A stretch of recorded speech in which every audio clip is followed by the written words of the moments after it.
She has let us know. Hello, and welcome to another edition of Indiepocalypse Radio. Your the premiere. Oh no, I gotta change the cover. There's a new issue. I always forget to do that. Uh, your kind of go to somewhere between an post-con hangout and an interview show. I'm Andrew, the host of Indiepocalypse Radio and the editor of the monthly zine anthology Indiepocalypse. We've got one guest housing many other guests today.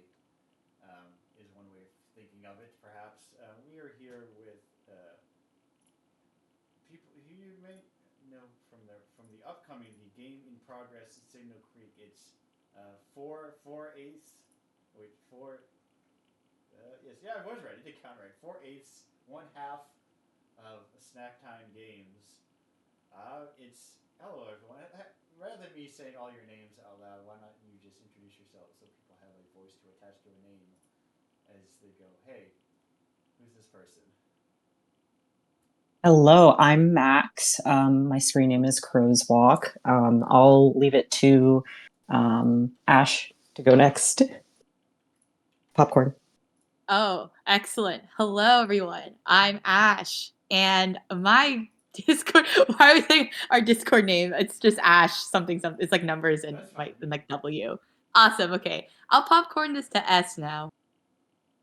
Hey, I'm S or Sarah. My screen name is usually Vestra or something similar, and I'll pop it over to Lexa.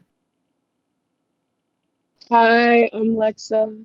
I'm known by my screen name Minty Makes, or just Minty, Mintea, or like geese and egg imagery.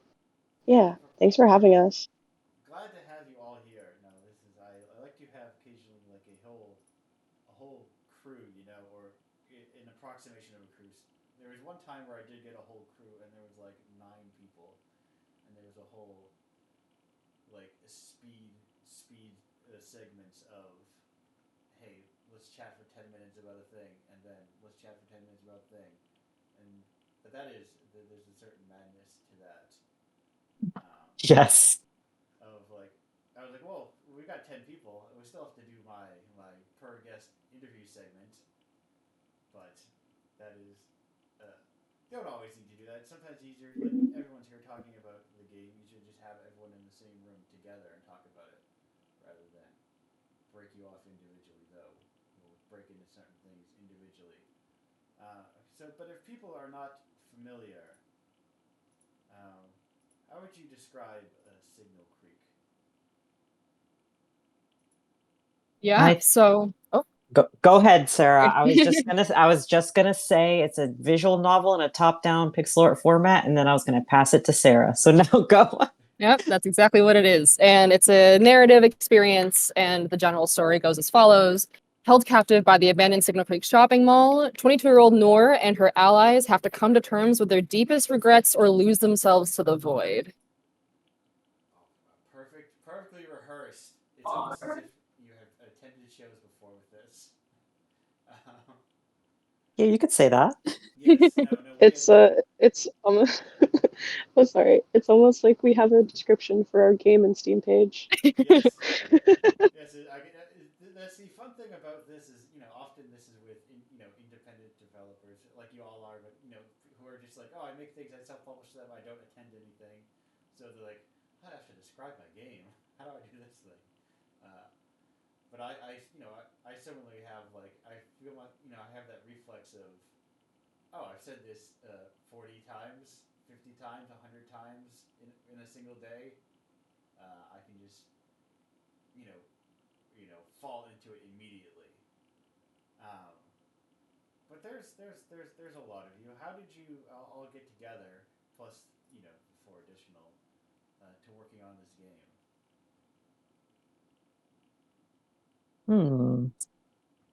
Sarah, you want to take that, or Yeah, Lexa, sure. you want to take that? Lexa, you can take how I you got mean, involved well, I was just after. gonna say from how I saw it, like from the outside. Oh Oh, wait. Like I I was, ooh. will say no. yeah. Hello. Okay, I just need to get closer. I need to. I was not. I was doing the classic thing of not reading the chat as I want to do because what are they for?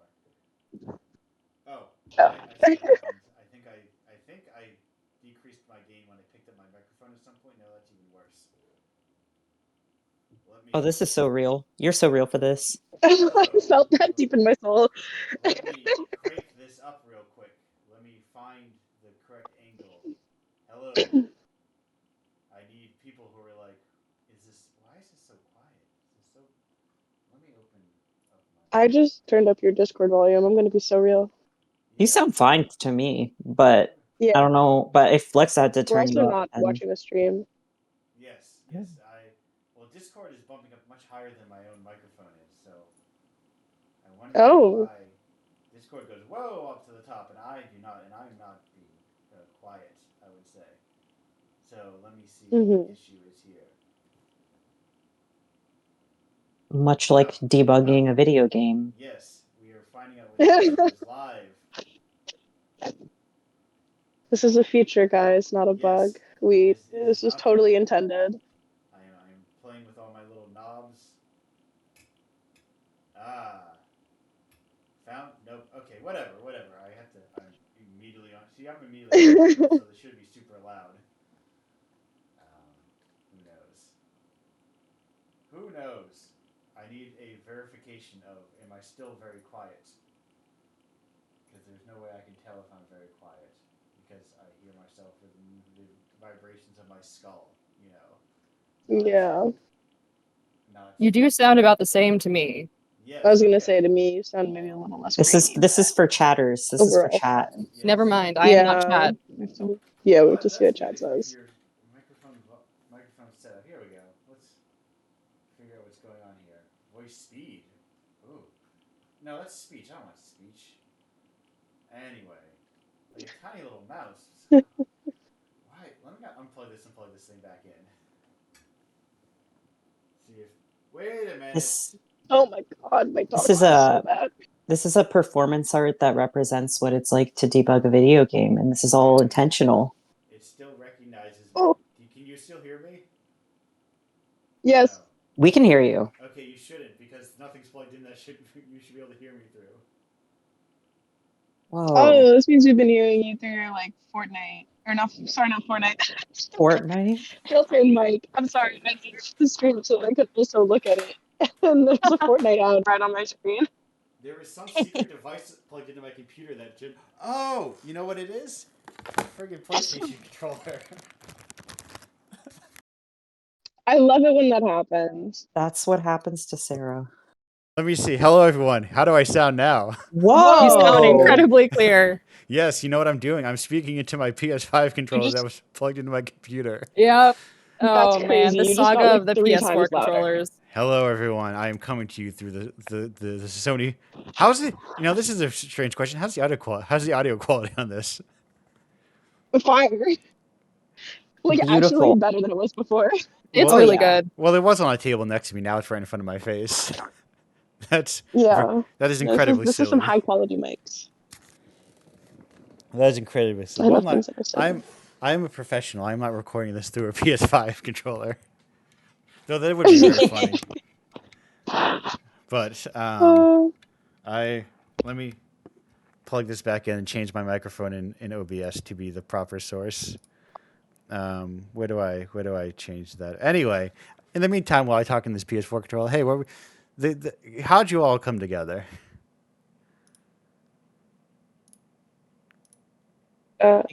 Lexa and Sarah were going to answer that. Yes. Yeah. I mean, I know it as like a 3-person. From the outside, I just know it as like a 3-person project that my roommate was working on, and then it turned into a big person project. But like the intimate details for the beginning part, I'm gonna leave that up to us. Yeah. So from the beginning, it was me, Max, and Kaz who started this. Kaz is the artist on the team. We were part of the NYU Game Center, and it was our senior capstone project. And then as the team grew out, we built it up with, a bunch of friends and folks who we knew around who took an interest in the project, and we all became Snack Time Games over the course of the year. And it's been now, I think, approximately 2.5 years we've been working on the game together, all of us. So yeah. Yeah. I came on a little more unconventionally. so I wasn't part of the capstone course. I was Max's roommate, and I'd seen him working on the game during the summer. Um, and then at one point, I learned a little bit more about the game and was like, "Oh, like, are you looking for a musician?" And so I sent in some proof of concept song stuff, and then I got added to the team. Um, and then it turns out they're making like a Southeast Asian trans character, and I was like, "That's crazy! I have so much information about that." Right. Um, so I'm like, it all worked out. Well, perfect. And look at oh, perfect. Now I'm speaking through a true microphone. Yay! What Yeah. what more true microphone can exist than a PS5 controller, though? I Let's be guess honest. so. Now it's very weird that I have this theoretically real microphone in front of me, but now I can at any point let me just plug in the old PS5 controller here and do it loose through there. For all the I love that so much. all the gamers out there, like speaking truly the gamers language as I need to do. But yeah, no, that is right, because that is the schools all have such like different approaches. I spoke to some people in their school, like doesn't let them post their games online like at all. What? Yes. Wait, that's crazy. Are you Right. able to spill the beans on which school? I was gonna I say, I am I don't allowed to remember know? the exact one. Somewhere out in the Midwest. Not to put the this is Okay. not me avoiding putting them on blast, is me forgetting which one it was. No, you're good. I was gonna say, because I haven't even heard about that. Yeah. So that's kind of crazy. Oh, you have never That's heard about it yeah. because they're not allowed to talk about it. It's true. Exactly. They're just sitting, and it's like, games programs are so different. Like, so it's interesting, like people who can transfer student projects to, non-student projects, I guess, is what you might call them. But, whatever you refer to, like, oh yeah, this is a full-time project, or a smaller or whatever the turn of phrase for that would be to you, Yeah. there's a lot of space for that sort of thing. Now, did you are you you all go to you didn't all go to game design courses, I imagine, or did you, all at least have some kind of game design curriculum? Um, Everyone in the team except for Malachi, who's like my co-musician and the music producer, we're all part of the NYU Game Center. Okay. Yeah. And Yep. that is a very game focused. I have a lot of like adjacent awareness of NYU Game Center, being in like the indie game space for 5 years. Um, hmm but I've never like thought about like, oh, how do they operate, or like Oh. is it Mm, like a very like when if you're in like the Game Center course, are you like, is it like an art school where you're very much like, oh, I'm focused on the arts, or is it more like a traditional elective where it's like, oh yeah, I take my game design courses, but I also take like a lot of gen eds on the side? hmm Um, Um, are you guys good if I take this one? yeah, you could take it. The I technical? will also follow up with my perspective going to both the traditional art school and game school. Yeah. So the way that the NYU Game Center is set up is it's a Bachelor of Fine Arts, which means it doesn't come with the same degree requisites that New York has if we were to get a Bachelor of Science. So it's set up in such a way that you have to, it's the same throughout all of NYU. You take 44 course credits for your major, and then you have like 38 that you do that are like electives, and then like 8 credits of each required humanities and science. Um, and so at the Game Center itself, as a program, you have to take 12 credits or 3 semesters worth of programming. You take 8 credits or 2 semesters worth of game design specifically. You have to take two. You should take 8 credits or 2 semesters of like games humanities, which is games 101, which is like the history, and then game studies, which is basically theory, philosophy, like Kant, Huizinga type of things, and like write a bunch of papers. And then on top of that, you also have to take a course called VisCom, Visual Communication, which is an Arts Foundations class. And that's everything that you're expected to finish by the end of your sophomore year. And then in your junior year, you have 8 credits worth of studio classes. So you have fall studio and spring studio, and then you have a year, 2 semesters, 8 credits, whatever you want to call it, Right. capstone. And then within that, though, that's only going to make up like 30 some credits, 36 maybe. I'm not 100% sure, or something in that realm. And so within that, you also take courses like action games, modern tabletop literacy, narrative design, Unreal Engine, mobile game studio, spreadsheets for game designers, horror games. Like Okay. there's a wide variety offered, and then Yeah, that's and then always there's like interesting, like how games approached like quote unquote game history. Like you would learn your art history. Yeah, it's definitely okay. The way that they had us do it back in 2019 Yeah. was criminal compared to how they're doing it right now. Because when we took it in 2019 for our midterm, we had to be within 10 years margin of error of like the different games, which like is not. I don't think that's fair. I don't, And then for the final, we had to be within a 5 year margin of error for like when these games were published. Um, and so Hi, Charles.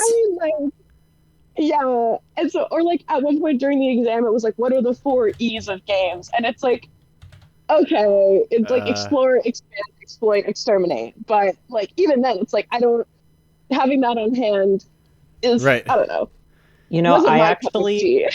I totally forgot about the 4 E's. I guess like what I'll say is that like now that you say that, like I do remember that being a thing. I think like what I'll say, like in terms of like compared to a traditional art school is that like so sorry, SVA. I went to SVA for a year. Not a fan. Sorry, God. Speak your I truth. just like I just love to disparage institutions, except for the one I currently work at, which is a great institution. Of course. I'm just not going to name drop.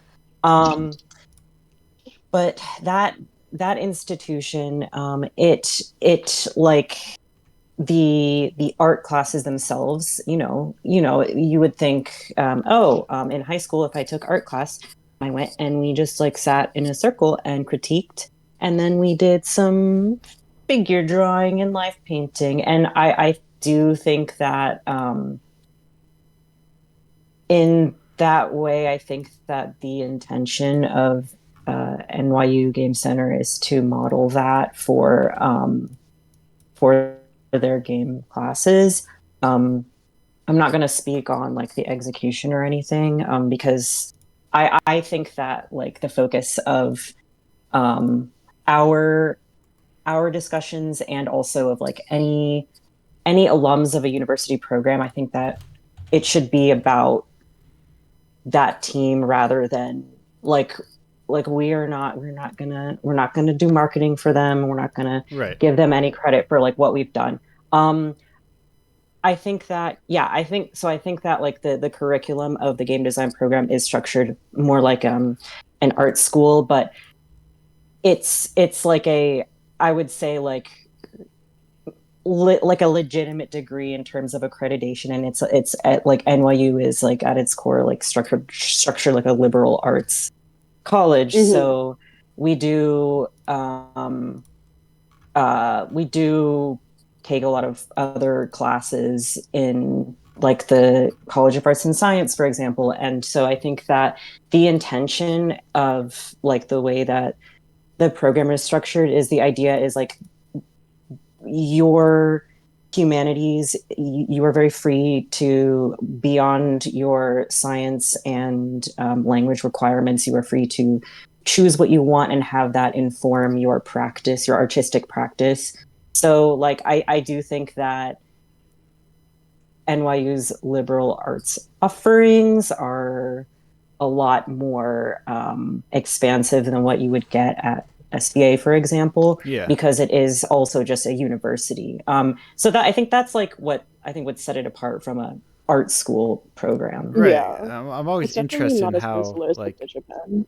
game design courses, like, because they I feel like they just, they vary so drastically from each other depending on where you're taking them, Hmm. and like what their intent is, like how much of it is an art school versus how much of it is like like an engineering school, and they're funneling you into like the industry versus like what their approach is. Like, is it more a computer science class? Is it? I wonder if that will start to kind of breed out like flavors of design, in games. Oh Yeah. yeah. Like, I So wonder. that's interesting because like and the NYU's Game Center's rival is USC Games, and like I've spoken to one or two people who went there, and Yes. I think they're in the film school. They take a very like this is from what I've heard. Like I don't know very much, but it's like it's a bit more of a disciplinary oriented program where it's like you are the programmer, you are the game artist, Right. and Yeah. NYU's program is like I would say It's a fully you, independent you are not gonna major. yeah you are not gonna be an accomplished game programmer coming out of that program. You need to supplement it with computer science Well, classes Right. at the you CS can school be. Yeah. It's if definitely recommended that you do supplemented. CS, but you can be if you try. I think the other thing is also just like because I hung back for an extra year. Like I graduated a year after everyone. So I was there when I got to see like the continuation of the stock because we had a big kind of like generational turnover now that like the game center is really gaining its roots. Um and like the classes themselves have evolved to like yeah, they'll teach you the basics of what you need to know, but like the programming just in general is hard to teach. It's just like general logic concepts and then a lot of googling and learning how to apply that into a game format. Yeah. It's like these programming courses are more so familiarizing yourself with the engine, I feel, um, and like then applying the logic that you have there. But I can't speak to like any other institute, or well, like the game center in comparison. I talked to someone at DigiPen. The game center does not have that sort of really intense, like laser focused thing like DigiPen has, where my Right. understanding is that the first year you spend doing a bunch of fine art and then you get into games and you have to hyper specialize because it's basically just a game school. Or like at USC, it's under their phone program. You go in and you specialize in a very specific discipline. At Right. the game Right. That. center, they want to make sure that everyone has the tools.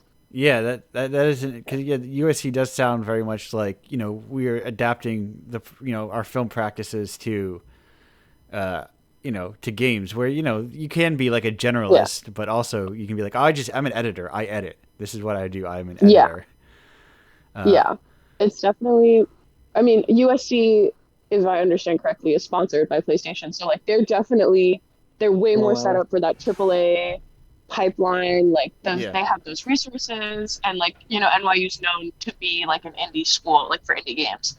So there's also just that. We have a lot of like people who have worked indie. We have some people who have worked AAA, but yeah, a lot of the focus is like it's it's not just like making sure it's not even necessarily like making sure that like you understand the material perfectly and da da da. It's making sure that you're able to apply what you're learning Right. and knowing like okay, maybe I don't know all of the perfect ins and outs for character design, but I know how to make a character and incorporate it into like my story, and I know how to like implement it into like a visual novel engine like Renpine. It's like that's the purpose of one of the courses, where it's like you know how to make a compelling character and a story and make it into a game. Boom.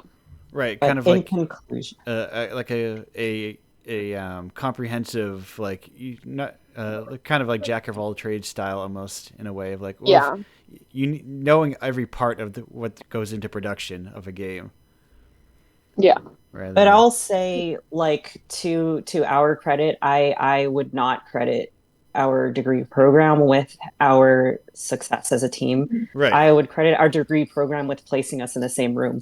And so Yes, that is that's where I'll leave that. that is the most No, helpful that's part true. of Yeah. arts colleges is getting you in a big giant building with a bunch of other artists.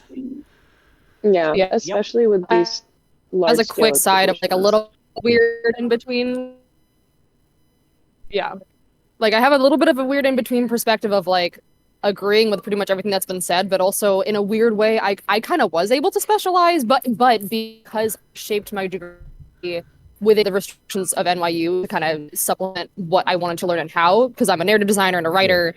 So I was able to take like courses at the game center that, were able to push that, though there unfortunately weren't many. So I supplemented it with a creative writing minor, and then because of the foundational courses,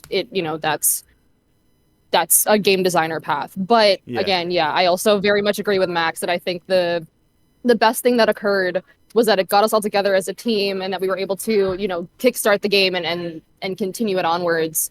And then also get advice from specific professors who were very helpful in giving us kind of the foundation as we started our senior year and getting Signal Creek off the ground and like making sure that we were, keeping everything in scope and like really teaching us about how to be strict about that kind of thing. And, us taking their advice definitely, helped to get us to where we are now as well. Yeah, they know Yeah. who they are. They know who they are. It is very helpful to like how do you find other people besides just like it's handy to do it in person rather than like I'll join random jams and discords Yeah. like that is I think, and that's also like I think the traditional strength of most like arts films programs is like just kind of I guess I'm technically paying for a degree, but I'm more paying for access into this kind of gated off arts world through either professors or your like meeting your peers kind of thing, which is also an unfortunate part of having to pay to participate in art. Yeah, and that's what you've said there has struck a chord in me that has radicalized me further against institutions, Yes, and no, that's beautifully, that's I eloquently put. I am not a particular fan of institutions. They of even something as simple as like blue sky starter packs are like here's people arbitrarily deciding who's important. Mm-hmm. And institutions do like all do the same thing of like, oh no, you went through these important schools, so you have the important thing next to your name. You have your piece of paper is the important piece of paper, which was like, oh yeah, you went to this and that. Oh, interesting. But they have the knock on effect of forcing all these people into these locations. So you have Mm-hmm. Oh, like for sure. a kind of like semi vibrant like that's New York in general. It's like you by forcing everyone to go to the city, you get a lot of people in that city. So you Oh get yeah, we love New I York. oh I I think it's also on that note of like the name, it's definitely like I remember my sister said like, yeah, I paid to go to music school, but I also paid for like the connections. right One of the things that I've noticed, because I've been fortunate enough to like have work take me to GDC, I distinctly remember I would not have made connections at like the people who worked on these like large scale games, or like people wouldn't have approached me if I wasn't wearing game center merch, or like people probably wouldn't have had the same level of engagement in a conversation with me if we didn't have that initial Venn diagram of like, oh, you went to like this school and I went to this school. right um and it's like I think it's not just like the name brand, but like like we don't go to like a giant state school or anything, but like having that playful little rivalry with games like um or not games with universities like USC, DigiPen, now RIT, I guess. And just like being able to playfully be like, oh, and like apparently there's a university in Utah that's up and coming. I met a bunch of people there and SCAD and stuff. Like being able, it, it's also Yeah. like it's not just our names. It's like it's so great. It's so great because it adds this like national kind of spread to it.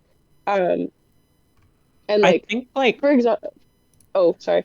I think what I was going to say is that like to the point of like institutions, or I mean institutions so to speak, like I think that we can credit like playcrafting actually with like in terms of like getting us in front of people, Yeah. not our work per se, but the people at playcrafting.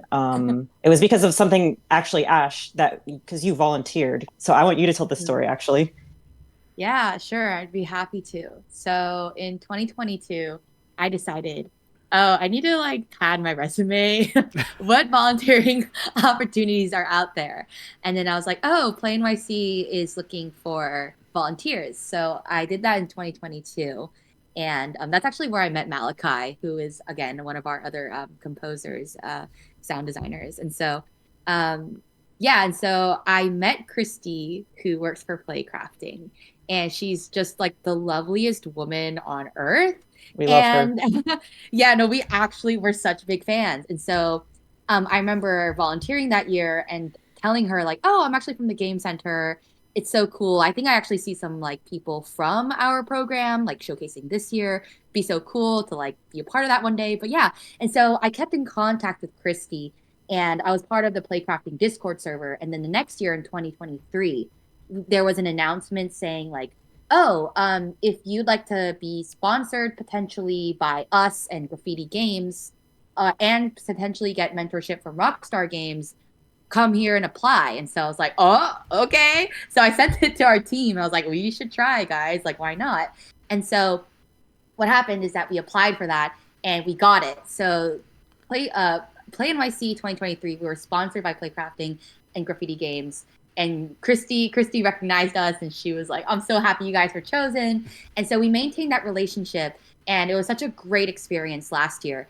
And then next year, so basically this year in 2024, basically they didn't have that sponsorship again, and so we were like going back and forth with Christy, like saying like, hi, what does the booth pricing look like? And essentially we were priced out. However, then suddenly like what was it, 2 months before the Play NYC event, Christy reached out to us saying like, hey guys, so we found you guys a special angel investor. Will you Oh. guys be able to attend? And we're like, Christy, we love you. Yes. And so, yeah, we went ahead and like we really shifted back into gear to make sure that we could present our game at this year's Play NYC. And so, really, we do credit Playcrafting. Christy Pride, love you. You're amazing. And all the hard work Playcrafting does with Play NYC. So, yeah, that's kind of the story behind that. So shout out to volunteer work. You never Yeah. know where it's going to get you. Yeah. And 'Cause- also, oh, sorry, go ahead. No, I was gonna say that's the thing. Like even split, theoretically 8 ways. Booths are expensive at events, Yes. especially like big events. At like Play NYC was at part of like Anime NYC, Right. which is which is the benefit of like a massive event. Yeah. And like I wanna clarify that they did not want, like they were very much an angel investor, our angel investor, but I do want to give a shout out to Turbo. They're a startup Turbo. making a very cool it's a Lua driven platform for, it's like a little game engine, very mini Yes. command line type game engine. You've probably heard of it. Very cool. Very cool. Yeah, I'm really excited to try it. I think they were showcasing at Dumbo's pretty recently. But yeah, shout out Josiah. You're the coolest. Thank you for answering all my questions and my panicking as we were setting up this year. Josiah, you're cool as hell. Okay. Yeah, they're Am I allowed awesome. to swear? Oopsie. Yes, My bad. yes, you're allowed. Oh, yay! It is all is permitted. This is this is a radio show for adults. Gotcha. And sometimes adults say the bad words. Well, not the bad ones, but the polite are socially The cheeky acceptable ones. The socially No acceptable slurs. collection of swears. The fun ones. Yes. Right. But No yeah, slurs. We don't do slurs. Sorry. no, go ahead. no, those are the unsocially acceptable ones. Yes. Those are the Those are bad not, ones. Those are not good. No. They're bad. Those you get like a strong tisk and a kick from the chat. Exactly. But yeah, no, that is right because like volunteering, being in front of somebody changes so much of like than being online, because it can be if like if you were just like hanging around in a Discord server in like a playcrafting Discord server or just like posting things and like where they theoretically may see it, that's not this, you might not have made any of those connections. Exactly. Yeah, it's so much easier to just like, give a bigger impression, I suppose, on people because it's not just like, oh, words on a screen. Right. I totally agree. Yeah. Another in a series of promotional posts online. Exactly. Where who knows even what you're online for? You could be online for something completely unrelated, and you're like, oh, I don't care what people's promo posts I want to see. I just want to buy something. or whatever people do when they spend a lot of time online. But yeah, that is. So I imagine other shows are like more outside, like a bit outside the scope of what you want to do, given that they are like you also have to then travel to said cities, which is another like right. huge cost. Oh yeah, the logistics of that was crazy, especially because again this year we were given the opportunity at a slightly shorter notice, Right. And so again in 2023 we were almost all of us were located in New York City, if not the tri-state area. Yeah. But this year a lot of people moved outside of New York City, essentially. So I was smart, practical choice. Honestly, flew in from LA. Yeah, I flew in from LA. Like, hello guys, I am so jet lagged, but I am so here. Oh yeah, and Malachi and I both came in from the south. And well, I don't know. Yeah, you guys were crazy for that. Is Maryland considered like? I would. I still think of that as like It's East Coast south compared to New York, but it's still Yeah. part of the like northeast corridor. Yeah, I came from North Carolina, so it wasn't like there wasn't jet lag involved. It like I think that the unfortunate part for me was just that I took one day off of work for Friday, and then I flew back on Sunday night and went to work the next morning. Oh, see that's the one thing That was rough. I give myself the Mondays because I also my luxury is I stay in like a hotel, but to pay for that I take whatever the cheapest flights are, which are usually like early morning, late night. Like you're gonna get back home at 1 o'clock. Red eyes. Yes. Yep. I took I took a red eye from LA once and I am familiar. and worked a flea market after like I just drove straight from like Logan Airport to like the Cambridge Community Center and worked a flea market. Jeez. Oh man, respect that. But, wow. Yeah, you got to do what you got to do, Yeah. I'm also very good at sleeping on planes, so I basically God, same. I got my full like 8 hours. So jealous. Yeah, no. My God. I always knock out on planes. Yeah. So If it's a virtually red eye, shaking your hand. Yes, it is a skill I developed in general is the ability to sleep sitting up. So it's like yes, that is you and me Fan both. to your talent. You're just like, oh man, I'm working too hard. I didn't sleep. Like, what if I just nap for 10, 20 minutes in my computer chair? Oh yeah, and then you feel refreshed. Exactly. Here's my routine that helps me sleep on planes and if I'm not totally exhausted, is you just eat a shit ton of candy and induce a sugar crash on the plane. Oh, and it usually works. Right. Oh, My technique Perhaps is not healthy. no. I got a message, but that's unrelated meetup messages. Oh, it I does make me. I am curious now. I didn't know. I'm excited about these rivalries. I didn't know about these rivalries because I think I can't remember if it was the pre-show or during the show, but the aforementioned 9-person team I had on once was that was a USC capstone project. You know, Nice. like 2 or 3 years oh ago my at this point. gosh. And that's the interesting thing of like there is so much exciting stuff being done in like the student the I don't know the next generation space, whatever, Gen Z or whatever you want to call the further generations. There's a lot Hmm. of like interesting work being done, partially because you can just like, oh, I went to school, and like the kind of like school culture of like I spent 4 years dabbling around in games, uh, gives you more freedom, I think. I've also found that like there so there are a lot of people who are, aspiring game devs who may not necessarily have the resources, for example, to go to a big fancy art school. Yes. And sometimes they won't be going to also a school that has a game design program. But what I found is that since I like I'm from Raleigh, I'm back in Raleigh right now. I started going to events for this group, which is very similar to Gumbo in New York City, and it's called Triangle Interactive Arts Yes, I Collective. know them. Yes, they're awesome people. Really, really awesome people. I haven't been in a few months, but like I found that there are a lot of people in our generation, like emerging creatives and developers, who are finding these communities outside of their degree programs, and then Yeah. sometimes taking what they've learned in their degree programs or otherwise. I have to say, like, I love those communities just as much because like they've been awesome play testers.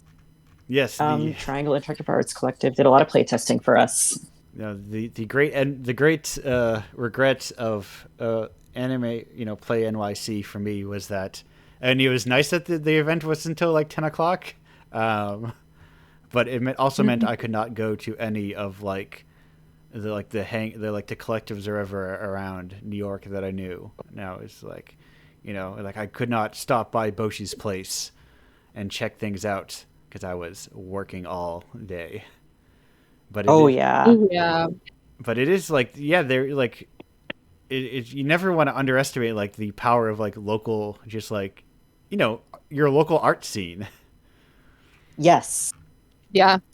And I like, think there's a lot of, especially in, in general in indie dev and even in, even outside of games, but especially in games and especially truthfully yeah, in the economic state that we are currently at, yes, especially in this industry, there's so much power in communities and collectives like that because that's kind of it's a way to both stick together as game designers and also as a way to share our art and to like not feel as if we're being completely isolated by everything that's happening in the economy and a way to make meaningful connections with the others in the industry who are also in similar boats to us as well. yeah. I remember, 7 or so years ago at this point, going to TCAF in Toronto, and there was a table there that was like Boston Comics Roundtable or something. It was basically like, we can't fly everyone there, but you can. Hey, do you live in Boston? You make comics here. We've got a table here at this indie show. Let's rep our community, and so that helps. Like, where a lot of the individual members of any given arts community cannot travel, but if like the heads of whatever group can, they can virtually bring everybody with them to like larger scale events. Mm-hmm. So Yeah. while everyone down in Raleigh couldn't go to like PAX East, maybe there is in theory a Triangle Arts Collective that has like a PAX East booth, and it's like, Oh yeah. and then it's like, oh yeah, here is our work, and here is, and like it helps because so much of as you as you mentioned earlier, so much of getting your work out there is monetarily gated. Mm-hmm. What does it look like if you don't get a sponsor or like to play NYC 2 years, you just don't go, right? And it's like Yeah. you don't get your work out there, you're just kind of stuck working in mostly isolation. Yes, It's yeah. And so like to the credit of, the people who do show up at community events, it's like you you are really just doing it for love of the game, and that is awesome. Yeah. And I kind of feel like that's I don't know about the rest of the team. That's where I kind of am at this point. I think that we've kind of had we've had discussions about this. Like how do you guys feel? Like this is at this point love of the game. Oh yeah, absolutely. I mean, I know for me, yeah. it's something that I'm doing because, you know, I love you guys as the team. I love everyone on the team. I think we work together really, really well. And Yeah. what we're creating is, in my eyes, really unique. We've got some really unique perspectives in there that I personally haven't seen a lot in games/media in general. I mean, really, that was intentional on our end to really get some unique stories in there. And I know that I just really want to see those out in the world, regardless of the monetary game that might come. So that's kind of my perspective on it. Yeah, For yeah. sure. I mean, that's like the thing is like these games are coming from all of you, or this game is coming from all of you. So you're going to provide things that nobody else inherently can provide because they're not you. Um, and I think sometimes like if you worry too much about making money, you sometimes lose that because you're like, oh, I I want to relate, what's going to relate most to the broadest number of people, which is often not our individual selves. It's kind of like the easiest Yeah. version of whatever that is. Like it becomes all the people become animals, and suddenly you're running a business in an animal town. Uh, and Well, it's and I think that you make a really good point, right? Of like, you know, the stories that we're telling aren't necessarily like directly relatable to everybody.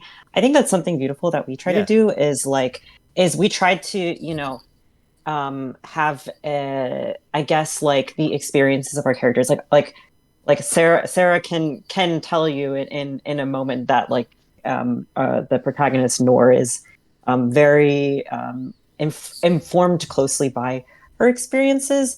But we tried to I think get a good balance of because all of our team contributed to the writing in some way.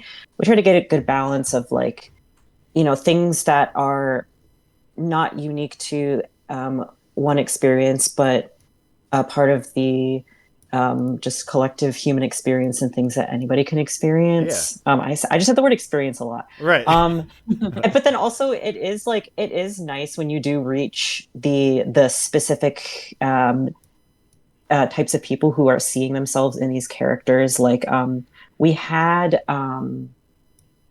uh, guys, correct me if I'm wrong because this was a long time ago. One of our team members, Erna, she did a lot of teaching similar to what Lexa does for middle schoolers too. I think it's the same program, right? Oh, yeah, no. Arna and I don't know if she still works with them, but we work. It's a company sponsored by the New York Department of Education, dedicated to giving after school education at different public and charter schools. Yeah, yeah. So she did So game design specifically. so like the kids were like, we want to play Signal Creek. So she brought it in and the kids got to play it. And I think guys, tell me if I'm remembering this wrong, but I think wasn't it there was a girl, a middle school girl who was like, oh, is Nor gay? And then they were like, yeah. Like they found out that she was. Is that right? Yeah, that is. We talked Yeah. about it. We'd mentioned it, I think, at some point. It was talked about at least once or twice, but Yeah, like there was, and I remember hearing that, and first of all, thinking that we peaked creating a character that I think it was specifically that some like an 11 or 12-year-old girl had a crush on Noor, and I just think that that's Yeah, like the peak, like that's what it was. what more can we create? Like really, we've kind of peaked there. But at the same time, it was also it is gratifying in a way to like create something and to have someone look at the character and be like, oh, I relate to that. To us, it doesn't have to be their entire identity or their entire Right. experience, but there's an aspect of Nora that she saw herself reflected in. And that was, that's, what more can you ask for, especially in a story that's about different unique identities? No human experience is exactly the same, but no human experience is necessarily wholly unique either. And I think that's really, it's something really beautiful in terms of showcasing different experiences and seeing how people can relate to it, or how they empathize with different stories, and giving them the chance to learn about that different perspective and empathize with it too, especially if it's something they haven't necessarily seen before. Yeah, yeah, because there are so many cases where you could boil down like a story to like it's even its simplest, like here's what this is, but it's always going to be filtered through somebody else's experiences. So like if people you're like, oh, this is this person's version of this narrative, and like so you both see yourself in that, and then you're also like seeing somebody else in the work itself. You're it's classic, you're the classic of you're in conversation with the art, uh even though it's like art does not talk back to you, the strictest sense. But Yeah, absolutely, that's exactly it. you were like seeing like, oh yeah, no, I am, and I think that's like the thing I get sad about games is mostly when they become kind of like software-y. Um, Hmm. or more that it's fine that they are, but it's weird that everything gets lumped in the same box. Um, like no matter what you're doing, it's like it's all games. No matter the shape, no matter the intent of the thing, which is an odd thing to compete with as like as someone who's developing games. You're like, oh well, I'm making a game, and so is, you know, something that is a monetized spreadsheet that I play functionally. Well, and like I think that's what's interesting about that, about like, yeah, everything that is remotely adjacent to games is within the same realm, is also thinking about like we we are going to be releasing Signal Creek on a platform that um, is also utilized by Larian, for example. And Right. so it's just like I think that the standard to players, um, uh, hello chat, we love you, we love players. Not me. I Also, hate gamers. On record. oh, you should have seen the okay, actually no, I'm not going to talk about the headlines about a certain child and like gamers and all that. No, I just okay. Yeah. What I was going to say, what I was going to say, back on track, Yes. is that I think that what I personally am like, like bracing myself for is just the standards that people are going to have, and it's going to be the same standards that they may have for a triple A or double A or just something with a lot of funding. You know what I mean? Yes. So I think that that's it's kind of like a like we are all games, but I do like the identifier of indie game, and I implore players, because we love you, to love us and recognize that we do not have nearly as much money as these companies. And Right. so if our game is broken, then our game is broken and we'll fix it eventually. That's the one downside of like the kind of the loss of the term of indie to people with millions of dollars. Um, Hmm. is that there needs to be a good word for we made this ourselves with no money. Because if so we go, oh yeah, somebody made this themselves with no money. Uh, themselves or themselves of a team themselves, but the plural them. Uh, then that is the kind of like the one downside. Like you can like, oh, we're an indie game. And people are like, oh, like Baldur's Gate. You're like, well, no, there's like hundreds of them across probably like a giant studio. There's Is Is Larian considered an indie studio? I think some people will fight that are. Well, we're in a world where like Nexon subsidiaries are indie, you know. I Yeah. think they are technically considered an indie. I feel like I looked this up recently. I could be wrong. I am not going to say that this is Yeah. 100% factually correct, but I do believe that they are considered indie because or at least they were, because it's how the classification is based on how you get your funding. So Right. I think based on the way that they're funded, they are considered indie.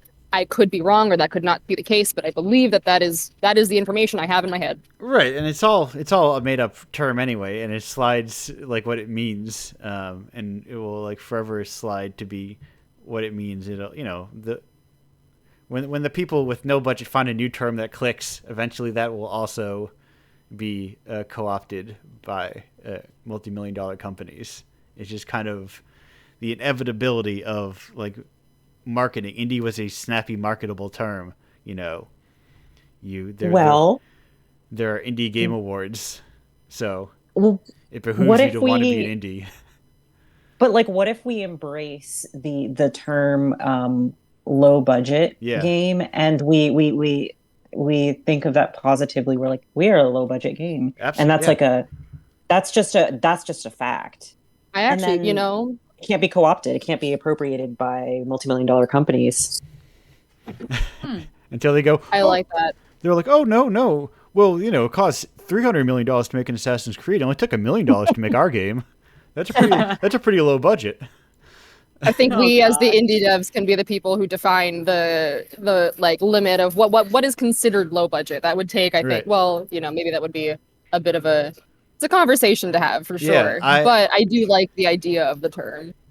I often use the term just the term budgeted, which I think to mean Ooh, like do you actively have a budget kind of thing. Um, do you have a budget that is not the money I get from my day job? oh yeah, and for us, that's no. Right. Yeah. For me, that's no. Yeah, For me, my entire budget is my day job, and not like a nest egg I have that I am like. So it's like if I run out of money, it means that I, as a human being, have run out of money. yep. Yep. Not like I don't have a company that can run out of money. Or I guess technically I would stop doing what I'm doing before I completely ran out of money. So, if you want to get really technical about it, the company quote unquote could run out of money, but not realistically. You don't have people to lay off because you don't have budgets you're not meeting. Yeah. Yeah, we are layoff proof Yes, because we're not paid. you don't have employees. We don't have employees. But I do think it's a nice kind of, at least I like to see it as a benefit to the fact that, at least in my head, I classified working on Signal Creek as a passion project. Yes. Because then it's not, I'm not worried about making money from it, kind of like what I mentioned earlier. Like, I'm doing it because I love the game and I love the team. It's not because, we're beholden to stakeholders or, making sure that everyone can get paid. It's like, no, we're going to make what we want because we want to, and not because we have to, put a price point on it. Yeah. Thankfully. And I think those are like Yeah, the people. Sorry, go ahead.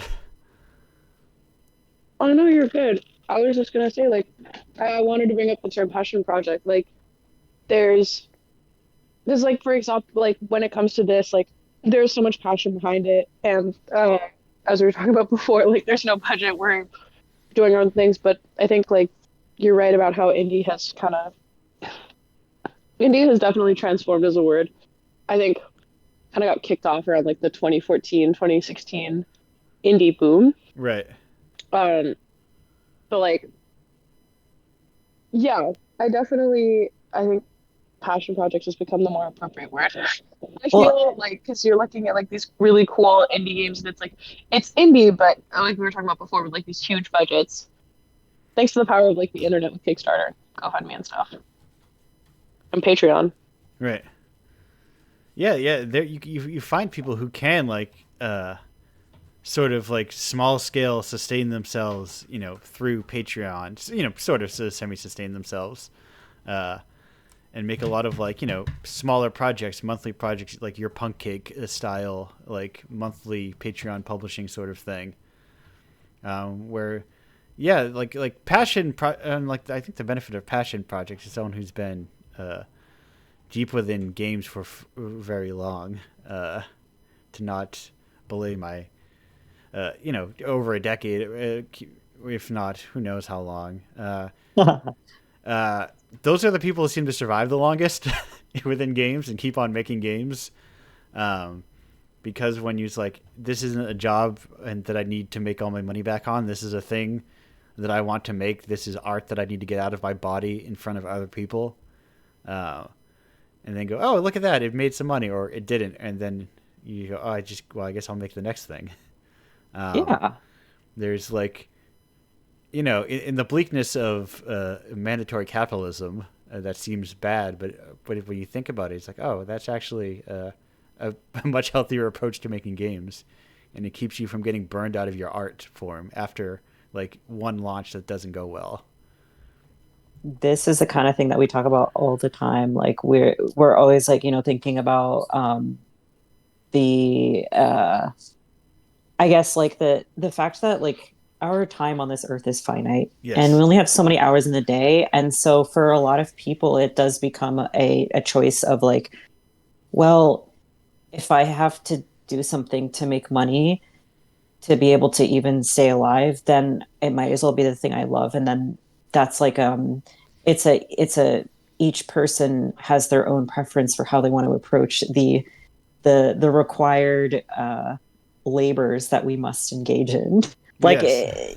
and so that's but yeah, like I think for like each of us, even on our team, have a different feeling about that, because some of us are in creative fields and some of us are not. And it's like it's all a matter of preference. And I think that we all have like a very we have like a mutual appreciation for our different paths. Like I guess I don't want to put the two of you in the call who are in creative fields right now on the spot.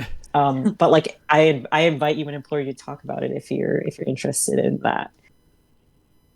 Yeah, I mean, I could talk about it a little bit. I am kind of, I don't really know what you would describe it as a path. I guess just an indie narrative designer. I work for full time for an indie studio, and I also work as a freelance writer for a tabletop project, and then I do Signal Creek on the weekends, which again, like there's a certain level that I can do that and, both not get burned out, but also continue working on Signal Creek outside of it because, again, passion project, something that I do because I really enjoy it and because I enjoy the work and the team. But it's definitely not the case for everyone, and I think that that's honestly it's not necessarily a good or bad thing. It's just, again, like Max said, it's like we all have different paths and we all have different ways that we're able to create. And I think it's really good. Could you repeat the question really quick? Sorry. Oh no, it wasn't a question. It was just It's like for people in creative fields, how's it like being Oh. being working that and then also doing creative work on the side? Well, so my work is I teach a bunch of different arts courses at middle schools. So I don't know, it's nice. I get to refresh myself on a bunch of artistic things that I loved as a kid. Like I'm finishing up a film course where like I'm having my kids write scripts and like learn how to film and like teach them camera angles and like editing and stuff. But I also get to teach like portfolio art and like talk about composition and perspective and all this stuff. And I get to be like super creative and like complete requirements, like doing a daily drawing. Yeah. And then I've been fortunate enough just because a lot of the work that I did with Signal Creek was very much at the beginning. I'm not as active in development, and I also just don't have access to my music equipment like I used to while I was in university.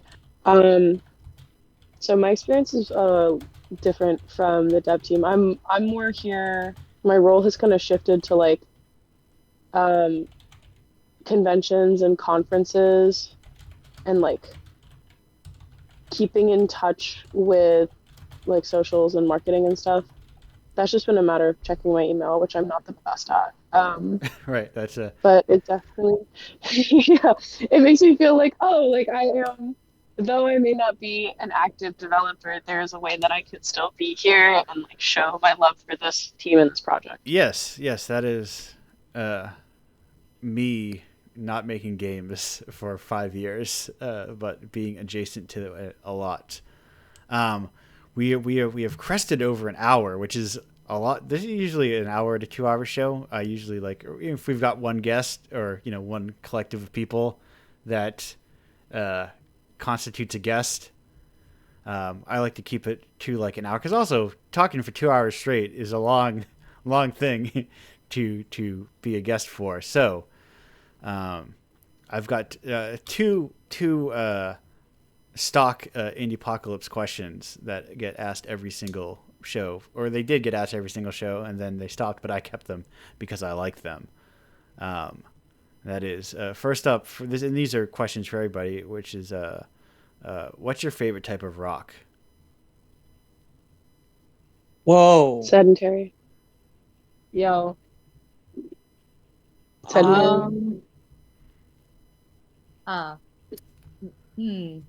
What's that one like quartz crystal that's like super? Oh God, it's like it looks like an Wait, are we oil talking about- spill that's like. Oh, you're talking about bismuth. Are we talking about Bismuth. Are we talking about rock types or like rocks? Oh, it is open to interpretation, whether it's rock types, the various musical Okay. genres. I was gonna say Oh, why didn't I go to music? God damn it!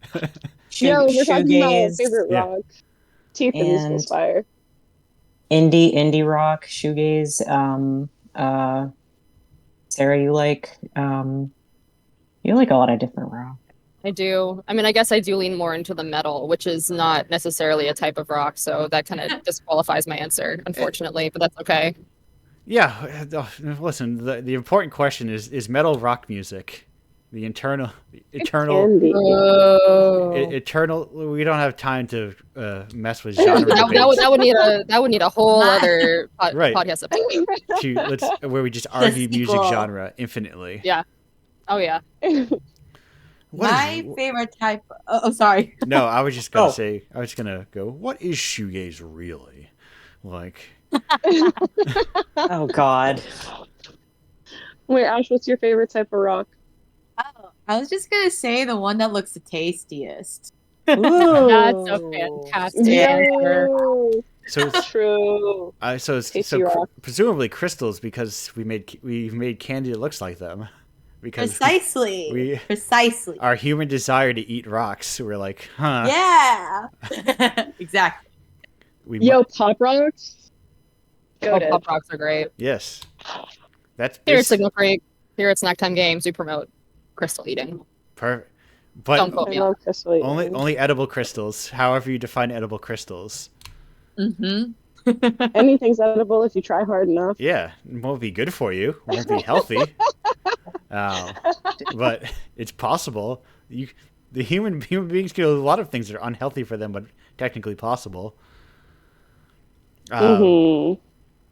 And not secondary question. Now this one is optional if you don't have an answer for, which is, do you have a favorite Toho character? It has been so long since I have Oh my heard or God. spoken Take it about away, or thought about guys. Toho.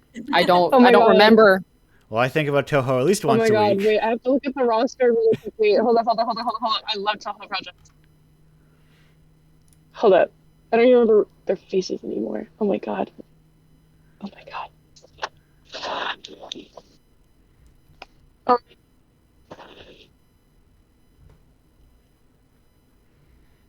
I'm trying to remember. I haven't thought that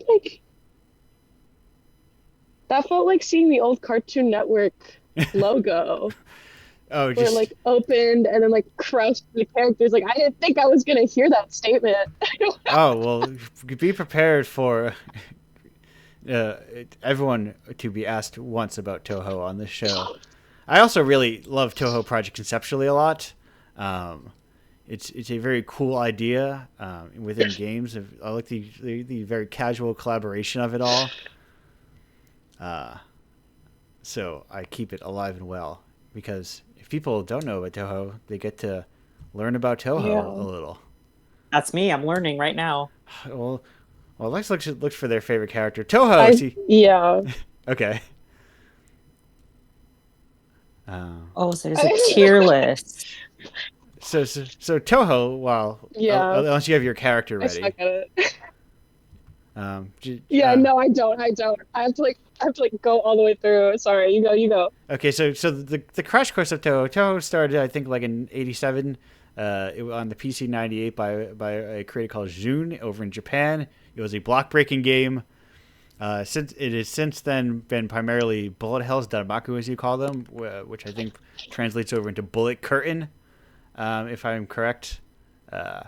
And that is the mainline Toho. But Toho also generally has an open license, so you can make Snack Time Games could finish up Signal Creek. We want to make a Toho game, and you could make a Toho game and then sell it commercially within like very specific parameters, with like very light parameters of like it has to be a Toho game, not just Toho guest characters. I believe no adult content. But then you just use the characters, you use the world, and you make like a fighting game or a kart racing game or a visual novel or a card game or isekai. Nope. No, I was right. Isekai simulator or any number of genres. And then that's what Toho is. That is Toho Project in the shortest version of it. I appreciate this intellectual property. This is a good. Yes. This is a good intellectual property.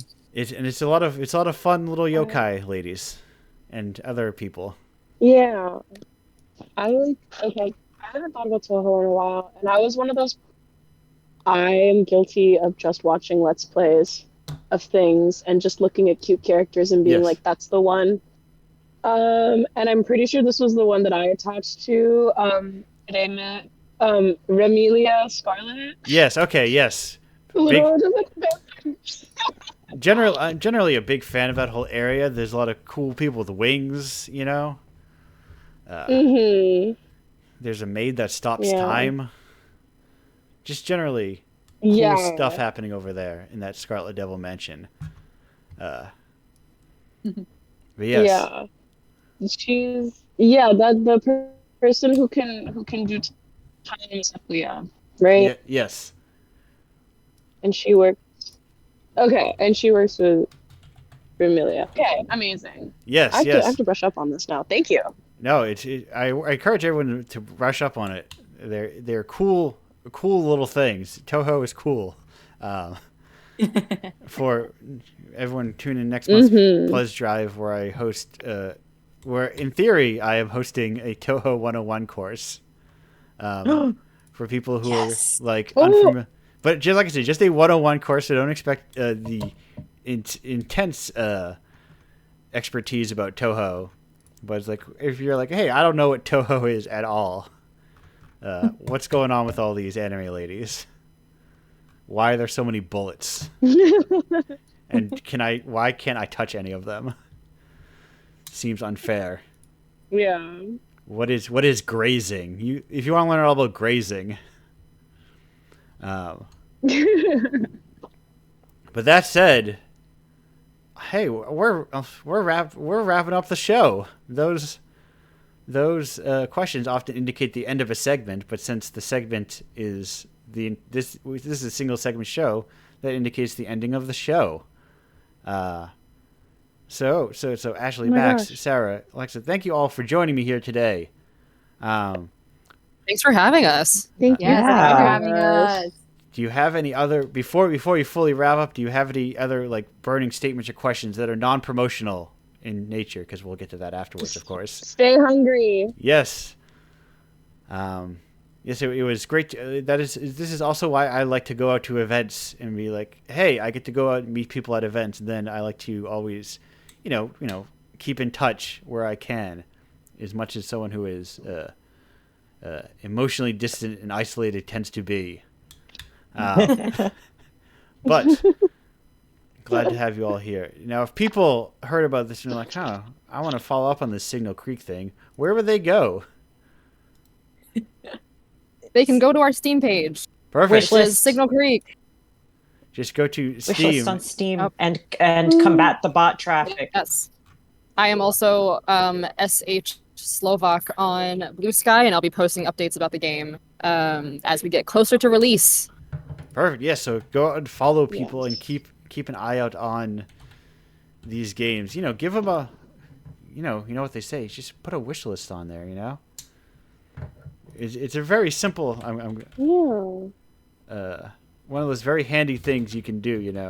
It just, and that's the other like tricky thing of like, what do game devs do?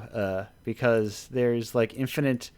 You go, oh well, you gotta do wish lists, and then everybody can do wish lists, and then how do you compete with companies for wish lists? And then it all becomes like this giant thing. But go out there and wish list an indie game. Then and then you know what? Here's the important part. You buy it afterwards. Yes. It's hugely impactful. Yes. Because I think Seriously. I feel like sometimes that becomes like the new thing. It's like, oh yeah, I wish list a bunch of games. How many of them do you buy?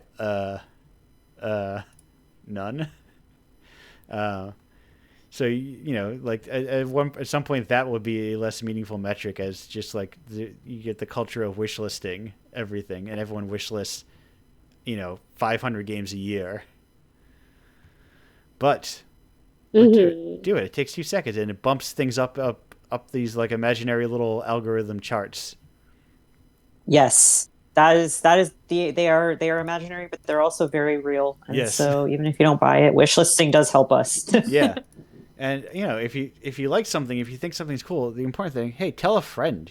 That's the ultimate wish list, is telling a friend. Yeah. Because like seeing something come up in like a Steam queue is nice, but if your friend is like, oh, you should try this thing, check this thing out, those recommendations tend to go a lot further. But thank you all again for being here. Great. Thank you. Glad to have you. Glad to chat. We got very bogged down. We got very into the serious nature of schooling and the industry, but also it's a nice thing sometimes. I like to, like, what do people want to talk about? What is like, and clearly a lot to talk about when it comes to school. There's a lot that came from that, went into that, but it's a loaded yes. a loaded topic. It is a very loaded topic, but it's clearly also a very important thing to think about, especially as they become, game design courses become kind of like standard like majors within colleges. Like, what do they become? What are they really? But not to accidentally enter the second hour of Indiepocalypse Radio. We're gonna start wrapping. I'm gonna actually start wrapping this up. Thank you all. Thank you. Thank you for joining me here today. I'm gonna end the show now. Goodbye. Yay! Bye. Yay. Woo.